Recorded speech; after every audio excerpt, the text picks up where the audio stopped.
வணக்கம் மக்களே. பிக் பாஸோட லைவ்ல என்ன நடந்தது அப்படின்றத பற்றி தான் பார்க்க போகிறோம். ஒரு வழியாக அந்த டாஸ்க்லாம் முடிச்சுட்டு வந்தாங்க. விசித்ரா மேம் ஃபேவரட்டிசம் பண்ணாங்கன்றதை அவங்க வாயாலே ஒத்துக்கிட்டாங்க. இதெல்லாம் வந்து ஃபேவரட்டிசம் வராது, குரூப்பிசம் வராது. ஏன்னா இது வந்து இண்டிவிஜுவல் கேமுங்க. அவங்க இண்டிவிஜுவலாக விளையாடி கொடுத்தாங்க அப்படின்ற மாதிரி இதுக்கும் சில பேர் வந்து கமெண்ட் பண்ணுவீங்க. பார்த்து வீடியோ பார்த்துட்டு வாங்க, கரெக்டாக அவங்க வாய் மூலியமாக ஸ்டேட்மெண்ட் சொன்னதை கூட இண்டிவிஜுவல் கேமுன்னுவீங்க. நீங்கள் என்ன சொல்கிறது? இதை சொன்ன உடனே பூர்ணிமா கொஞ்சம் கடுப்பாயிருச்சு. ஏன்னா விசித்ரா மேம் வந்து சொன்னாங்க, எனக்கு யாருமே நீங்கள் கரெக்டாக இல்லை, நியாயமாக இல்லை, லாயல்ட்டியாக இல்லை, ஸோ அது நிக்சனுக்காக நான் விளையாடினேன் அப்படின்றது ஒரு பாயிண்டில் சொல்லிட்டு அதுக்கப்புறம் பூர்ணிமா கடுப்பாயிரும். ஏன்னா நாங்கள் உங்களை வேணுத்துக்கிட்டே பின்னாடி தள்ளணும்னு நினைக்கிறீங்களா மேம்? நாங்கள் அந்த மாதிரிலாம் தள்ளலை, அந்த மாதிரிலாம் நாங்கள் பண்ணணுன்ற அவசியம் கிடையாது. என்னோட எய்ம் வேறு, பட் நீங்கள் இப்படி சொல்கிறது எனக்கு வருத்தமாக இருக்குன்ற மாதிரி பூர்ணிமா எக்ஸ்பிளனேஷன் கொடுக்க ஆரம்பிச்சா தெரியும்ல. டீட்டெயில் எக்ஸ்பிளனேஷன் கொடுக்குறாங்க, விசித்ராவும் கொடுக்குறாங்க. அதுக்காட்டியும் மாயா நிக்சன்லாம் வந்துட்டு இருக்கும்போது பார்த்தீங்கன்னா இப்படி சொல்லியிருக்காங்க. என்னன்னா விசித்ராவை வேணுத்துக்கிட்டே பின்னாடி தள்ளலாம் மாதிரி, முன்னாடி பின்னாடி வேணுத்துக்கிட்டே தள்ளலாம் மாதிரி விசித்ரா மேம் ஃபீல் பண்ணுறாங்க. ஏன் இப்படி பண்ணுறீங்க அப்படின்ற மாதிரி விசித்ரா மேம் ஏதோ விசித்ரா மேம் காலி பண்ணணுன்ற மாதிரி இவங்க பண்ண மாதிரி ஒரு ஃபீலிங் விசித்ரா மேமுக்கு இருக்குது.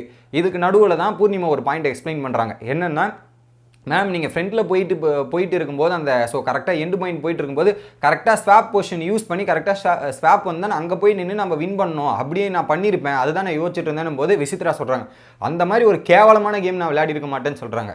இப்போ வந்து நீங்கள் பேசலாம் மேம், விசித்ரா மேம் இங்கே வந்து தோத்துட்டு பேசலாம். திடீர்னு அந்த சுச்சுவேஷன் உங்களுக்கு வாய்ப்பு வந்ததுன்னா நீங்களும் மாற்றி வின் பண்ணியிருக்கலாம். அதை வேணால் இங்கே வந்து தோத்துட்டு பேசலாம். அங்கே இருக்கும்போது வேறு மாதிரி இருக்கும், அது நம்புற மாதிரி இல்லை. இதில் வந்து புரிய வைக்க ட்ரை பண்ணுறாங்க. என்னென்னா, மேம் நான் உங்களை வேணுத்துக்கிட்டே முன்னாடி பின்னாடி தள்ளல.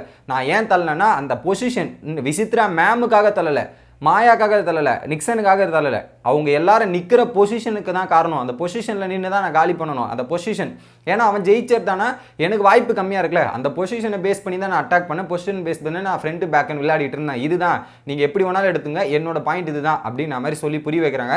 விசித்ரா மேமுக்கு அவங்க புரியாத மாதிரியே பிஹேவ் பண்ணிட்டு இருக்காங்க. ஒரு பக்கம் தலையிலேயே கை வச்சுட்டு ஒரு பக்கம் உட்காந்துட்டாங்க அப்படின்றது தான். பட் அவங்க கிளியராக வந்து அவங்களுக்காக விளையாடல, அந்த 3 பேருக்கு விளையாடணுன்றது தான் ஒரு தெளிவாக அந்த சைடு மட்டும் இருக்காங்க. மற்றபடி அவங்களுக்கு கேம் புரிஞ்சுதா புரியலாம்லாம் எனக்கு தெரில. பட் அவங்க அதை பேசிகிட்டு இருக்காங்க. இன்னொரு பக்கம் வந்து அர்ச்சனா வந்து ரொம்ப இந்த கேம் ஜாலியாக இருந்தது ப்ரோ, ஃப்ரண்ட்டு பேக்கு அப்படின்ற மாதிரி வராங்க போகிறாங்கன்ற மாதிரி செம்ம ஜாலியாக ஃபன்னாக இருந்தது, பார்க்குறதுக்கு என்டர்டைன்மெண்ட்டாக இருந்தது அப்படின்ற மாதிரி அர்ச்சனா சொல்லிட்டு இருந்தாங்க.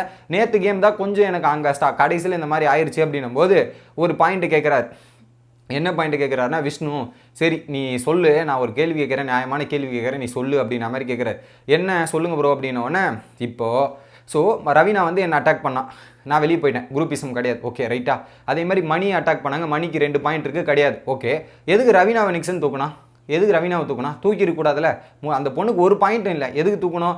அங்கே ஏன் அங்கே லீடிங்கில் இருக்கிற மாயாவை தூக்கியிருக்கலாம்ல? மாயா பாயிண்டில் இருக்கா, பூர்ணிமா பாயிண்டில் இருக்கா, பாயிண்டில் இருக்கவங்க ஏன் எலிமினேட் பண்ணியிருக்கலாம்ல? ஏன் எலிமினேட் பண்ணல? பார்த்து தெரிஞ்சுக்குமா, அவங்க எப்படி விளையாடி இருக்காங்கன்னு பார்த்து தெரிஞ்சுக்குமா அப்படின்ற மாதிரி சொன்ன உடனே அர்ச்சனா வந்து ஒரு யோசிக்கிற மோட்லையும் கொஞ்சம் ஷாக்கிங்கான ரியாக்ஷன் நின்றுட்டு இருக்காங்க.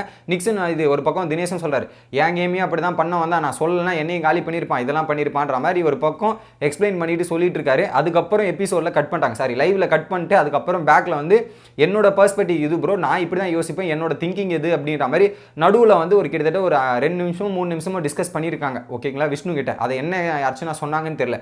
பட் ஒரு புரிஞ்ச மாதிரி ஒரு ரியாக்ஷன் கொடுத்தவொடனே அவங்களோட தரப்பு எக்ஸ்பிளனேஷன் கொடுத்துட்றாங்க அர்ச்சனா. இப்படி தான் ப்ரோ அப்படின்னும் போது உங்களோட பெர்ஸ்பெக்டிவ் இது, நீங்கள் எப்படி விளையாடுவீங்க, தினேஷ் ப்ரோ அப்படி விளையாடுவார், நான் இப்படி விளையாடுவேன், எல்லாரோட கேம் பிளே டிஃப்ரெண்டாக இருக்கும், டிஃப்ரெண்டான பர்சன்றதால கேமும் அப்படி தான் இருக்கும், அது எல்லாருமே மக்கள் பார்த்துட்டு இருக்காங்களே, எல்லாமே மக்களுக்கு புரியும், விட்டுருங்க அப்படின்ற மாதிரி ஒரு பக்கம் யாருக்கிட்ட விஷ்ணு கிட்ட சொல்லிட்டு அர்ச்சனா போயிடுறாங்க. அர்ச்சனா போனதுக்கப்புறம் விஷ்ணு என்ன பண்ணுறாருன்னா, இவங்கெல்லாம் வந்து பால் கேட்ச் இந்த மாதிரி கேம் விளையாடுறதுக்கு தான் தெரியுது லாக்கி, அதுக்கு மேலே ஒன்றும் இல்லை அப்படின்ற மாதிரி அர்ச்சனா உட்காந்து கலாச்சிட்டு இருக்காங்க. தேவையில்லாமல் நீங்கள் கலாச்சி மவுசை ஏற்றுறீங்க அப்படின்றத மாதிரி தான் நான் நினைக்கிறேன். ஒரு விதத்தில் வந்து அர்ச்சனாக்கு இந்த டாஸ்கில் என்ன நடக்குதுன்றது டீட்டெயிலாக நான் வந்துச்சா நிறையவே புரியும், பட் அவங்களுக்கு புரிய மாட்டேங்குது ஒரு சில இடத்துல அப்படின்னு தெரியுது. இதெல்லாம் பார்த்தாங்கன்னா இன்டெப்த்தாக போய் பார்த்தீங்கன்னு வச்சுங்களேன், நிறைய விஷயங்கள் அர்ச்சனாக்கு புரியும். இதுலேயும் ஃபேவரட்டிசம் நடந்ததுன்றது இப்போ இவங்க சொன்ன பிறகு தான் தெரியுது. அவங்க கவனிக்கிறது ஜாலியாக ஃபன்னாக போகுதுன்னு யோசிச்சுட்டு இருக்காங்க. பட் அதில் யார் என்ன மூவ் பண்ணுறாங்கன்னு யோசிச்சிருந்தீங்கன்னா அர்ச்சனாவுக்கும் பல விதமான டீட்டெயில்ஸ் புரிஞ்சிருக்கும். இன்னொரு பக்கம் தினேஷ், மணி அண்டு விஷ்ணுவை டிஸ்கஸ் பண்ணும்போது பார்த்தீங்கன்னா, இந்த கேமு ஃபுல்லாக லக்கு பேஸ்டாக எதுவுமே சொல்கிறதுக்கு இல்லை. பட் அவங்க கம்ப்ளீட்டாக பார்த்தியா நம்ம 3 பேரை தூக்கிட்டு அவங்களுக்குள்ளே கேம் விளையாடிக்கிட்டாங்க. இதில் என்ன இன்ட்ரெஸ்டிங் இருக்குது? எல்லாமே போரிங்காக தான் இருக்குது, ஒரு இன்ட்ரெஸ்டிங்கும் இல்லை. அவங்களுக்குள்ளே மாற்றி விளையாடி அவங்களே ஜெயிச்சிட்டாங்க.